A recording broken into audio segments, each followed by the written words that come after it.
નમસ્કાર મિત્રો, આપણે ભૌતિક ગુણધર્મની વાત કરતા હતા. એમાં આપણે વાત કરી ગલન બિંદુ અને ઉત્કલન બિંદુ. હવે આપણે આગળ વાત કરીએ ઘનતા. ઘનતા ખાસ કરીને હેલોજન પરમાણુની સંખ્યા વધે તેમ ઘનતા વધે, એટલે કે આણ્વીય દળ વધે તેમ ઘનતામાં વધારો થાય. અહીં ધારો કે આપણે હાઇડ્રોકાર્બનની બ્રોમો, આયોડો અને પોલીક્લોરો વ્યુત્પન્નો પાણી કરતા ભારે હોય. તેનો મીનિંગ કે પાણીની ઘનતા કેટલી હોય? 1 ગ્રામ પ્રતિ ml. 1 ગ્રામ પ્રતિ ml. તો તેના કરતા હાઇડ્રોકાર્બનની બ્રોમો અને આયોડો અને પોલીક્લોરો વ્યુત્પન્નો પાણી કરતા ભારે હોય છે. તો જોઈએ એક્ઝામ્પલમાં આપણે વધારે ખ્યાલ આવશે કે એક કરતા ઘનતા ભારે હોય કે નહીં, એટલે કે વધારે હોય કે નહીં. જો અહીં કીધું આપણે પોલીક્લોરો વ્યુત્પન્નો, તો પોલીક્લોરો કોને કહેવાશે? તો કે એક કરતા વધારે હેલોજન એટલે કે ક્લોરીન જોડેલા હોય તો એને આપણે કહેવાય પોલીક્લોરો વ્યુત્પન્નો. તો જોઈએ જો અહીં જોશો એટલે 2 ક્લોરીન, તો ક્લોરીનની સંખ્યામાં વધારો થયો. તો હેલોજન પરમાણુની સંખ્યા પોલીક્લોરો એટલે કે ક્લોરીનની સંખ્યા વધે તેમ તેની પાણી કરતા ઘનતા વધારે હશે. તો તમે જોઈ શકો છો 1.336 ગ્રામ પ્રતિ ml, તો એક કરતા વધારે થઈ. 3 ક્લોરીન હોય તો એની જો 1.489 ગ્રામ પ્રતિ ml, એક કરતા વધારે થઈ. Cl4 હોય પોલીક્લોરો, તો જો તમે 1.595 ગ્રામ પ્રતિ ml. ક્લોરીન હેલોજન પરમાણુની સંખ્યા વધે એટલે ઘનતામાં વધારો થયો. પણ મિત્રો યાદ રાખજો, પોલીક્લોરો હાઇડ્રોકાર્બન હોવો જોઈએ. તમે જોઈ શકો છો આ એક જ ક્લોરીન હોય તો એ પોલીમાં ન આવે, તો તેની ઘનતા પાણી કરતા ઘટશે, એટલે કે એક કરતા લોએસ્ટ જોવા મળશે. તો એ કેટલી હશે? 0.89 ડાઉન એટલે તમારે અહીં યાદ રાખવાનું પોલીક્લોરો. એક કરતા વધારે ક્લોરીન હોય તો પાણીની ઘનતા એક કરતા વધુ.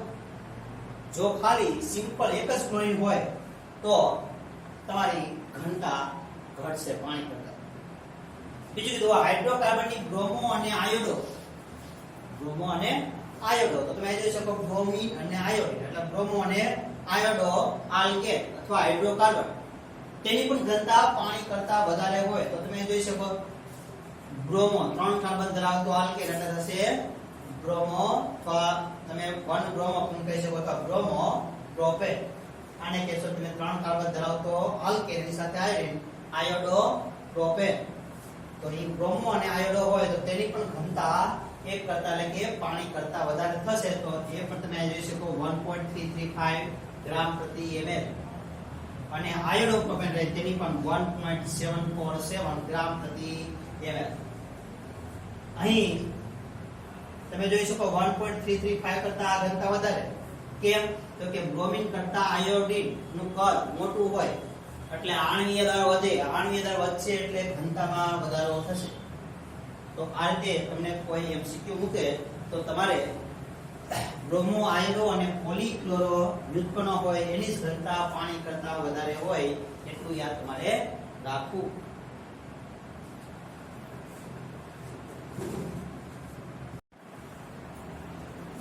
હવે જોઈએ આપણે દ્રાવ્યતા. દ્રાવ્યતા એટલે કે પાણીમાં દ્રાવ્ય થાય, દ્રાવ્યતા વધુ હોય કે ઘટે દ્રાવ્યતા, તેની વાત કરીએ. તો હેલો આલ્કેન સંયોજનો પાણીમાં અતિ અલ્પ દ્રાવ્ય હોય. અતિ અલ્પ એટલે કે દ્રાવ્યતામાં એટલે કે દ્રાવ્યતા બહુ જ ઘટેલી હોય. કેમ ઘટેલી હોય તેની આપણે વાત કરીએ કે હેલો આલ્કેનને પાણીમાં દ્રાવ્ય થવા વધુ ઊર્જાની જરૂર પડે. જ્યારે હેલો આલ્કેન હોય કોઈ પણ એને તમે પાણીમાં દ્રાવ્ય કરો તો તેને દ્રાવ્ય થવા માટે વધારે ઊર્જાની જરૂર પડે. કેમ? તો કે કારણ કે પાણીના અણુમાં રહેલા હાઇડ્રોજન બંધ, અને પાણીનો અણુ હોય તો હાઇડ્રોજન હોય ઓક્સિજન સાથે જોડેલો હોય, તો અહીં હાઇડ્રોજન બંધ. તો પાણીમાં રહેલા અથવા પાણીના અણુમાં રહેલા હાઇડ્રોજન બંધ અને હેલો આલ્કેન માં રહેલ આકર્ષણ બળને તોડી શકે, માટે વધારે ઊર્જાની જરૂર પડે. કારણ કે યેલો આલ્કેન ની અંદર પણ કાર્બન સાથે હેલોજન જોડેલો હોય હેલો આલ્કેનમાં તો તે પણ બંધને આપણે તોડવો પડે. આની અંદર આપણે ઓક્સિજન સાથે હાઇડ્રોજન હોય તો હાઇડ્રોજન બંધને પણ તોડવો પડે કે તો જ દ્રાવ્ય થશે. તો એ બંને તોડવા માટે વધારે ઉર્જાની જરૂર પડશે. એટલે એને પૂછે કે હેલો આલ્કેન અને પાણીમાં દ્રાવ્ય થવા વધુ ઉર્જાની જરૂર પડે, કારણ કે પાણીના અણુમાં રહેલા હાઇડ્રોજન બંધ અને હેલો આલ્કેનમાં રહેલ આકર્ષણ બંને તોડી શકે, માટે વધારે ઉર્જાની જરૂર.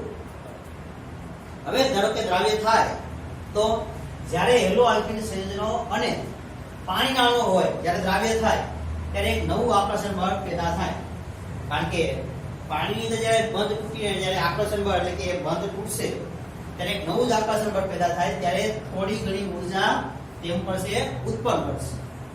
અને થોડી ઘણી ઉર્જા ઉત્પન્ન થાય કારણ કે આ આકર્ષણ બળ પાણીમાં રહેલા જે મૂળ હાઇડ્રોજન બંધ હતો એટલું બધું પ્રબળ હોતું નથી. સ્ટાર્ટિંગમાં જે હાઇડ્રોજન પાણીની અંદર જે હાઇડ્રોજન બંધ હોય જેટલો પ્રબળ હોય એટલું આકર્ષણ બળ એટલું બધું પ્રબળ હોતું નથી. પરિણામે હેલો આલ્કેન સંયોજનોની પાણીમાં દ્રાવ્યતામાં શું થાય? ઘટાડો. તો તમને આવો 2 માર્કની અંદર પ્રશ્ન મૂકે કે હેલો આલ્કેનની પાણીમાં દ્રાવ્યતા ઘટે કેમ, તો તમારા કારણ બતાવવું પડે. તો આ રીતે આપણે સ્ટાર્ટિંગમાં ગલનબિંદુ ઉત્તરબિંદુની વાત કરી, ત્યારબાદ આપણે વાત કરી ઘનતાની અને અત્યારે આપણે વાત કરી દ્રાવ્યતા. હવે આગળની થિયરી જોઈએ આપણે હેલો આલ્કેન સંયોજનોની રાસાયણિક પ્રક્રિયાઓ. એટલે કે હેલો આલ્કેન હોય તેની પ્રક્રિયાઓ કેવા પ્રકારની હોય, કોની સાથે પ્રક્રિયા થઈ શકે તો તેની વાત આપણે કરીએ. એમાં આપણે 3 પ્રકારની પ્રક્રિયાઓ જોવાની. સૌથી પહેલી કેન્દ્ર અનુરાગી વિસ્થાપન પ્રક્રિયાઓ, બીજા નંબરની વિલોપન પ્રક્રિયાઓ અને ત્રીજા નંબરની ધાતુઓ સાથેની પ્રક્રિયાઓ. સૌથી પહેલી વાત કરીએ આપણે કેન્દ્ર અનુરાગી વિસ્થાપન પ્રક્રિયાઓ કોને કહેવાય? કેન્દ્ર અનુરાગી વિસ્થાપન પ્રક્રિયાઓ કોને કહેવાય એની વાત કરીએ કે આપણે હેલો આલ્કેન સાથે પ્રક્રિયા કરી તો હેલો આલ્કેન એટલે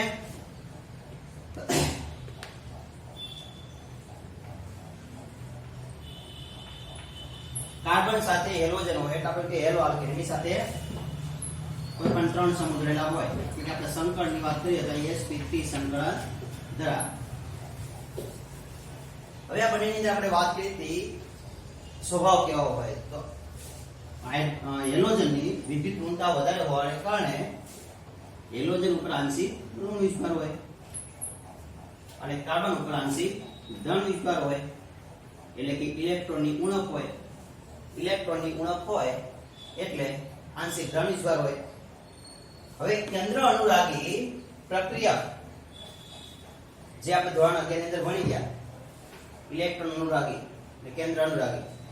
તો કેન્દ્ર અનુરાગી પ્રક્રિયા જેને ઇંગ્લિશમાં આપણે કહીએ ન્યુક્લિયોફાઇલ, તો જ્યાં વધારે ઇલેક્ટ્રોન વધુ ધરાવતા હોય તેને કહેવાય કેન્દ્ર અનુરાગી પ્રક્રિયા, એને ઇંગ્લિશમાં કહેવાય ન્યુક્લિયોફાઇલ. તો ન્યુક્લિયોફાઇલ પાસે ઇલેક્ટ્રોન વધારે હોય તે જ્યારે હેલો આલ્કેન સાથે જોડાય તો એ ન્યુક્લિયોફાઇલ કોની ઉપર એટેક કરશે? કાર્બન ઉપર, એટલે કે કાર્બન સાથે જોડાશે અને ત્યાંથી હેલોજનનું વિસ્થાપન થશે, એટલે કે હેલોજન ત્યાંથી દૂર થશે, તેની જગ્યાએ ન્યુક્લિયોફાઇલ જોડાશે એટલે સંકળન તે જ રહેશે. અહીં હેલોજન દૂર થાય તેની જગ્યાએ ન્યુક્લિયોફાઇલ જોડાઈ જશે અને હેલોજન ત્યાંથી દૂર થઈ જશે. તો મિત્રો ન્યુક્લિયોફાઇલ અંદર જોડાય માટે આપણે કે એને ગુજરાતીમાં કહેવાય કેન્દ્ર અનુરાગી પ્રક્રિયા. જ્યારે જોડાય ત્યારે વિસ્થાપન થયું, હેલોજનનું વિસ્થાપન થયું, તો આવી પ્રક્રિયાને કહેવાય કેન્દ્ર અનુરાગી વિસ્થાપન પ્રક્રિયાઓ. આવા ઇલેક્ટ્રોન વધુ ધરાવતા હોય એવા ન્યુક્લિયોફાઇલની વાત કરીએ તો હાઇડ્રોક્સિલ સમૂહ, સાયનાઇડ, Cl, આયોડીન હોય તો ઋણ વિસ્ભારી એની પાસે પણ ઇલેક્ટ્રોન વધારે હોય I માઈનસ. તો આવા ઋણ વિભાજિત હોય એ બધા ઇલેક્ટ્રોન અનુરાગી આયન કહેવાય. આમાં તટસ્થ અણુ પણ હોઈ શકે. ફોર એક્ઝામ્પલ પાણીનો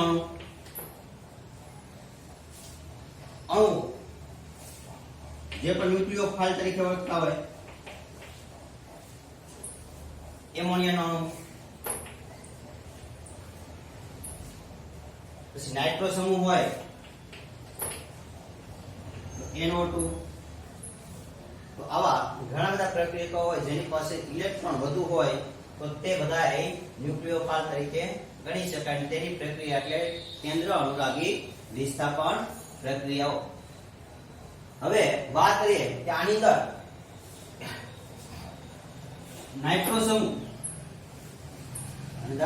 નાઇટ્રો સમૂહ અને સાયનાઇડ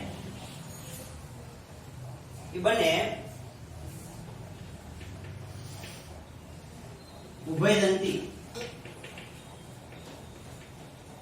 કેન્દ્ર અનુરાગી પ્રક્રિયા તરીકે વર્તે.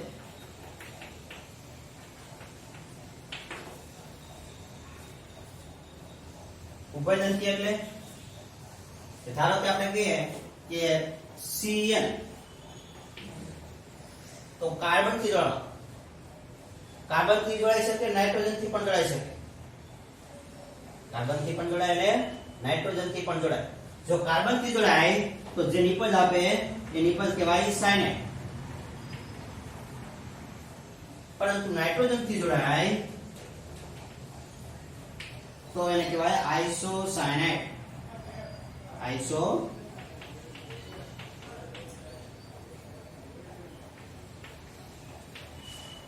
તો કાર્બન થી જોડાઈ શકે, નાઇટ્રોજન થી જોડાઈ શકે. તો આવા પ્રક્રિયાને કહેવાય ઉભયદંતી કેન્દ્ર અનુરાગી પ્રક્રિયા. એવી રીતે આપણે વાત કરી એટલે મિત્રો યાદ રાખજો એમસીક્યુ માં મૂકે ઉભયદંતી કેન્દ્ર અનુરાગી પ્રક્રિયા કયો તો તમારે Cl અને NC સાયનાઇડ અને આઇસોસાયનાઇડ. કાર્બન થી જોડાય તો સાયનાઇડ નિપજ બને. આ સમૂહ મૂકી દે તો આલ્કાઇલ સાયનાઇડ.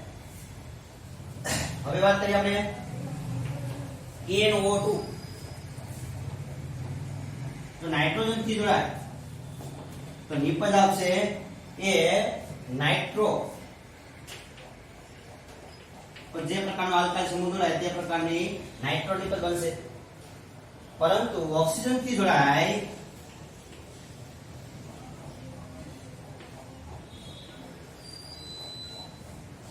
ઓક્સિજન નાઇટ્રોજન થી જોડાણું ઓક્સિજન થી જોડાય તો તમારી જે નિપજ આપશે એને કહેવાય નાઇટ્રાઇટ નિપજ. તો આ બંને તમારે ધ્યાન રાખવાનું જે ખાસ છે ઉભયદંતી કેન્દ્ર અનુરાગી પ્રક્રિયા તરીકે વર્તે. આની વાત કરીએ આપણે કે તટસ્થ અણુઓ કે જેની અંદર ઇલેક્ટ્રોન વધુ હોય તો આપણને ખ્યાલ છે કે આ રીતે તમે પાણીના અણુને આખો લગ બતાવો ઓક્સિજન હાઇડ્રોજન થી તો ઓક્સિજન પાસે વધારાની 2 ઇલેક્ટ્રોન યુગ્મની પેર હોય. તો વધુ હોવાને કારણે ઇલેક્ટ્રોન વધુ ધરાવતા હોય એવા અણુઓ કહી શકાય.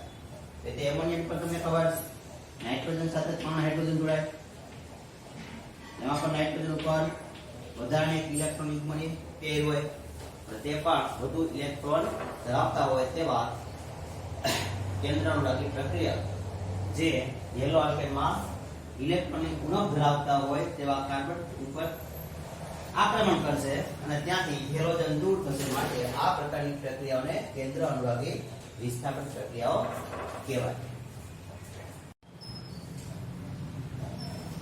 હવે આપણે જોઈએ કેન્દ્ર અનુરાગી વિસ્થાપન પ્રક્રિયા હોય તેની ક્રિયાવિધિ 2 પ્રકારની હોય.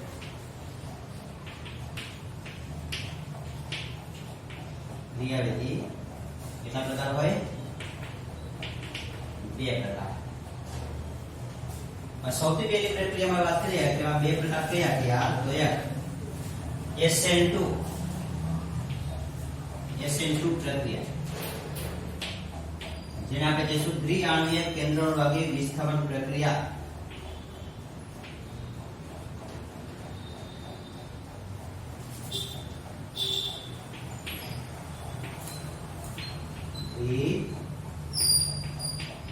આણ્વીય કેન્દ્ર અનુરાગી વિસ્થાપન પ્રક્રિયા.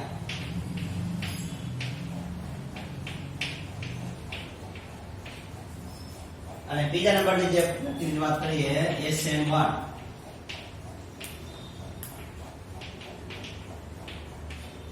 એને કહેવાય 1 એટલે એક આણ્વીય કેન્દ્ર અનુરાગી વિસ્થાપન પ્રક્રિયા.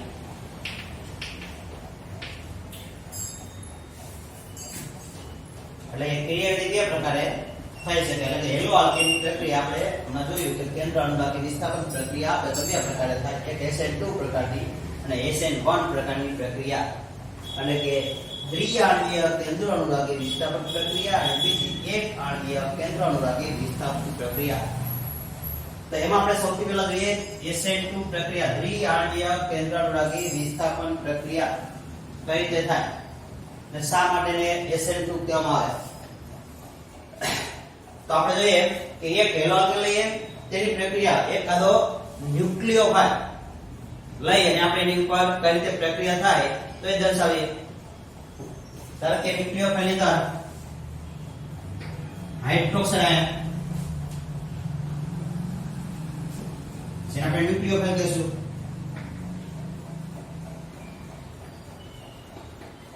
તેની પ્રક્રિયા યેલો આલ્કેન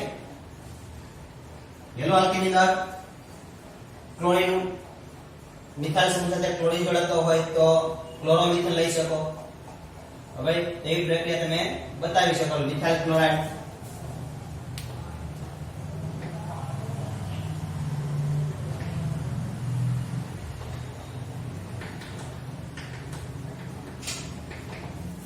ત્રણ હાઇડ્રોજન આકાર અલગ કરી દઈએ.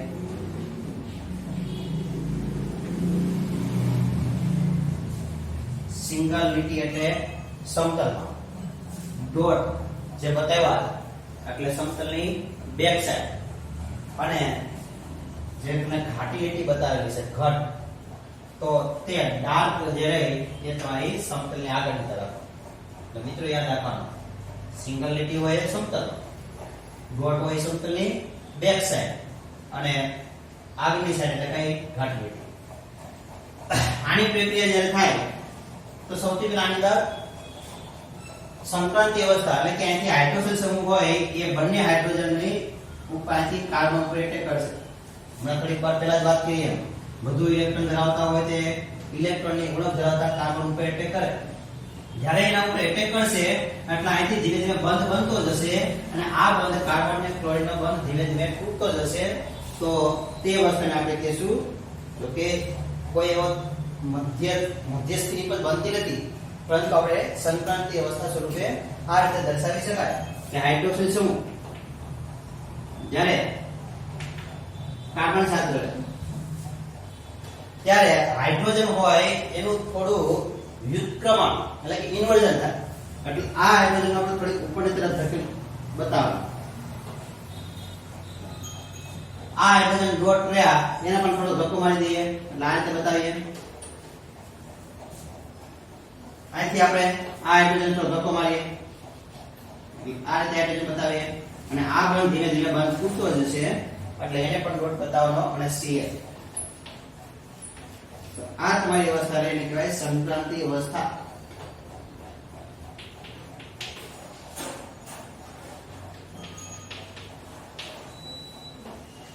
અને ત્યારબાદ આ બંધ ધીમે ધીમે મજબૂત બનતો જાય ત્યારે અહીંથી કાર્બન અને ક્લોરીનનો બંધ તૂટી જશે અને ક્લોરીન ત્યાંથી દૂર થઈ જશે.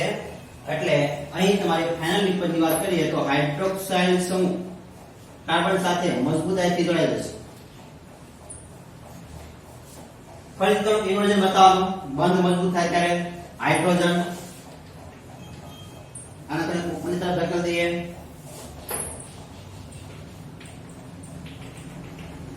હાઇડ્રોજન ત્યાંથી Cl નંબરથી આપણે વિસ્થાપન કરી દઈએ. આ પ્રકારની આપણી SN2 પ્રક્રિયા થાય. પણ જ્યારે સંક્રાંતિ અવસ્થા હોય ત્યારે બંને એટલે કે સબસ્ટ્રેટ અને ન્યુક્લિયોફાઇલ આને આપણે કહીશું સબસ્ટ્રેટ પ્રક્રિયાથી અને કેન્દ્રનુરાગી પ્રક્રિયા ન્યુક્લિયોફાઇલ આ બંનેની હાજરી સંક્રાંતિ અવસ્થામાં બંને જોડાયેલા તો બંને જોડાયેલા હોય એટલે બંનેની સાંદ્રતા ઉપર આધાર રાખે માટે આને કહેવાય SN2 પ્રક્રિયા. બીજું મિત્ર તમે આમાં જોઈ શકો કે હાઇડ્રોક્સાઇડ સમૂહ જ્યારે જોડાણો જે બાજુથી એની વિરુદ્ધ દિશામાંથી ક્લોરીન દૂર થયો. જો તમે ક્લોરીન આ બાજુ રાખ્યો હોત તો હાઇડ્રોક્સાઇડ સમૂહ આ બાજુથી જોડાય એટલે વિરુદ્ધ દિશામાંથી તમારે એટેક કરાવવાનો એટલે કે આક્રમણ કરાવવાનું. તમે અહીંથી હાઇડ્રોક્સાઇડ સમૂહ આક્રમણ થયું અહીંથી Cl ની સામેની બાજુથી દૂર થયો. બીજું કે હાઇડ્રોજન આ બાજુ જોશો તો તમને એની દિશા મારી તરફ, પરંતુ જ્યારે હાઇડ્રોજન સમૂહ જોડાણો ત્યારે હાઇડ્રોજન નું વ્યુત્ક્રમણ એટલે કે ઇન્વર્ઝન થયેલું દર્શાવવામાં આવે. તો એ પણ ખાસ ધ્યાન રાખવાનું તમે જ્યારે આ પ્રક્રિયા દર્શાવો ત્યારે આ રીતે હાઇડ્રોજન હોય તો એને આકાર વિરુદ્ધ બતાવો. સંક્રાંતિ અવસ્થા રહી ત્યારે તમે જોઈ શકો સમૂહ રહ્યા 1 2 3 4 અને 5 સમૂહ જોવા મળે એટલે કે અસ્થાયી અને અસ્થાયી હોવાને કારણે એટલે સહેલાઈથી તમે દૂર કરી શકાય નહીં. એટલે આ રીતે આખી પ્રક્રિયાની અંદર સંક્રાંતિ અવસ્થા હોય કે બંને ની સાંદ્રતા ઉપર એટલે કે બંને એટલે સબસ્ટ્રેટ અને ન્યુક્લિયોફાઇલ બંનેની સાંદ્રતા ઉપર આધાર રાખે માટે એને કહેવાય SN2 પ્રક્રિયા. બીજી વાત કરીએ એટલે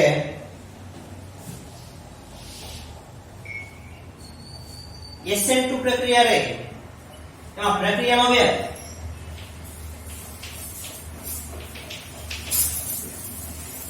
બંનેની સાંદ્રતા ઉપર આધાર રાખે. બંનેની સાંદ્રતા એટલે ન્યુક્લિયોફાઇલ અને સબસ્ટ્રેટ બંનેની સાંદ્રતા ઉપર આધાર રાખે અને બંનેની સાંદ્રતા ઉપર આધાર રાખતી હોવાથી આ પ્રક્રિયાને આપણે દ્વિતીય ક્રમની પ્રક્રિયા કહીશું.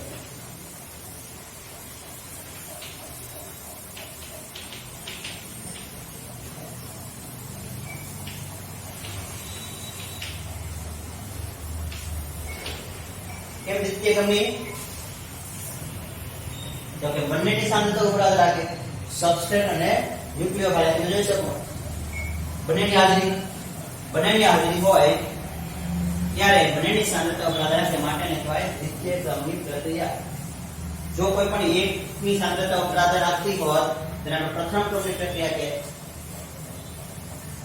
રાસાયણિક ગતિકીમાં આપણે એનો ઊંડાણપૂર્વક અભ્યાસ કરીશું. SN1 પ્રક્રિયા એટલે કે દ્વિતીય ક્રમની પ્રક્રિયા કહેવાય કે પ્રથમ ક્રમને કહેવાય કે શૂન્ય ક્રમની પ્રક્રિયા. બીજું કે હેલો આલ્કેન હોય તો SN2 પ્રક્રિયા હોય સરળતાથી થઈ શકે તો એનો ક્રમ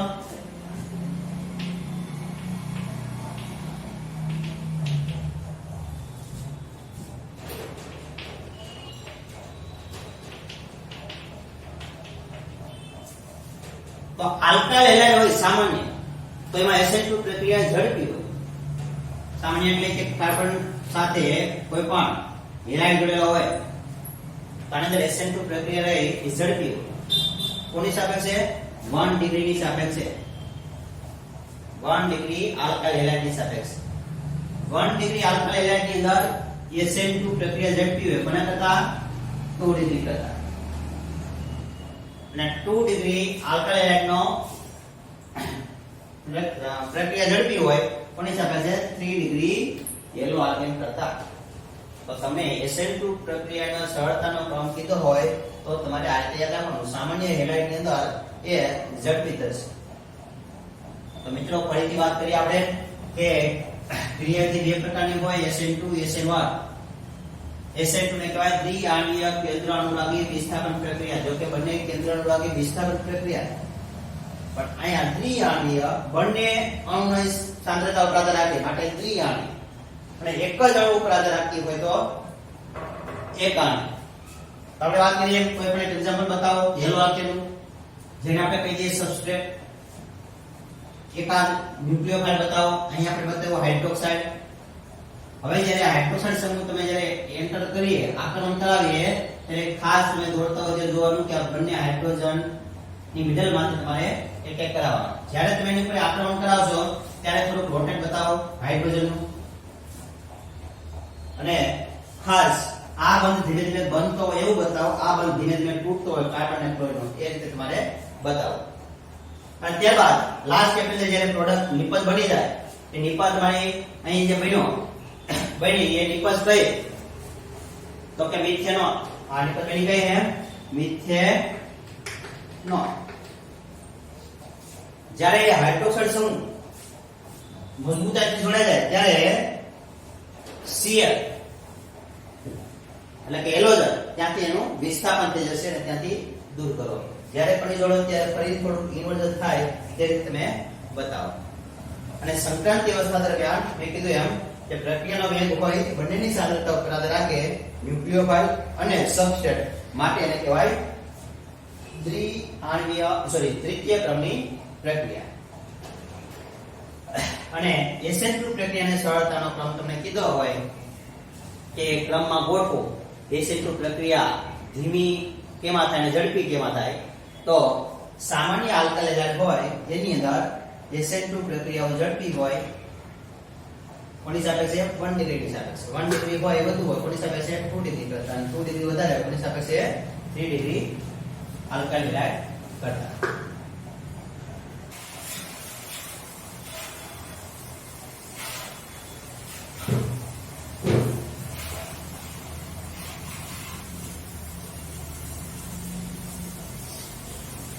જો 1 ડિગ્રી આલ્કાઇલ એલાઇડ આપણે કીધું સામાન્ય આલ્કાઇલ એલાઇડમાં ઝડપી હોય, પણ 1 ડિગ્રી 2 ડિગ્રી 3 ડિગ્રી વાત કરીએ આલ્કાઇલ એલાઇડમાં, તો હેલાઇડ જે કાર્બન સાથે જોડાય 1 ડિગ્રી ની વાત કરીએ તો બે હાઇડ્રોજન હોય પણ એક મિથાઇલ સમૂહ હોય, એક હાઇડ્રોજન હોય, વેલેન્સી ગ્રુપ માટે બીજો એક તમે ડોટ વડે બતાવો, એક મિત્રો કાટી લીટી વડે બતાવો, એક સમતલ બતાવો. હવે અહીંયા આપણે ખબર છે ન્યુક્લિયોફાઇલ હોય એ કાર્બન ઉપર એટેક કરે તો એ ઝડપી હોય. કોની સાથે છે 2 ડિગ્રી કરતા, કારણ કે 2 ડિગ્રી ની અંદર કાર્બન જે હેલોજન સાથે જોડાય એમાં બે આલ્કાઇલ સમૂહ હોય.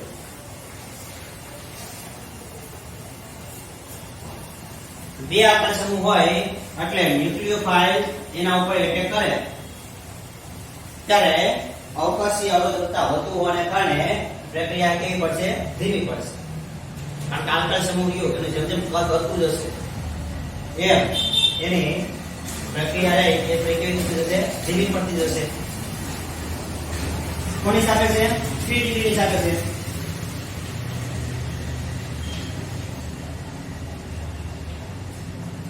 આ પણ તમે એમ બતાવી શકો. તો અહીં પણ ન્યુક્લિયોફાઇલ જોડાશે પણ થોડી પ્રક્રિયા થાય કે SN2 પ્રક્રિયા થોડી ધીમી હશે 3 ડિગ્રી ની અંદર, કારણ કે એમાં 3 આલ્કાઇલ સમૂહ હશે. એટલે આવી રીતે કોઈ પણ તમને જ્યારે MCQ સોલ્વ કરતા હોય અને તમને એમ કીધું હોય કે SN2 પ્રક્રિયાનો સરળતાથી અથવા ઝડપી પ્રક્રિયા કોણ આપે, તો તમારે આ ક્રમ યાદ રાખવાનો. સામાન્ય આલ્કાઇલ હોય એમાં પ્રક્રિયા ઝડપી હોય, 1 ડિગ્રી હોય એમાં થોડી ઝડપી હોય, કોની સાથે છે 2 ડિગ્રી કરતા, અને 2 ડિગ્રીમાં ઝડપી હોય કોની સાથે છે 3 ડિગ્રી કરતા. અને તેમાં એક જ આલ્કાઇલ સમૂહ હોય, આની અંદર બે આલ્કાઇલ સમૂહ હોય, આની અંદર 3 આલ્કાઇલ સમૂહ હોય. તો આ રીતે જે રીતે SN2 પ્રક્રિયા રહી એ જ રીતે SN1 પ્રક્રિયાની પણ આપણે વાત કરીશું, પણ એમાં ખાલી એકની સાંદ્રતા ઉપર આધાર રાખતો માટે એને એક કારણની કેન્દ્ર અનુરાગી વિસ્થાપન પ્રક્રિયા કહેવામાં આવે.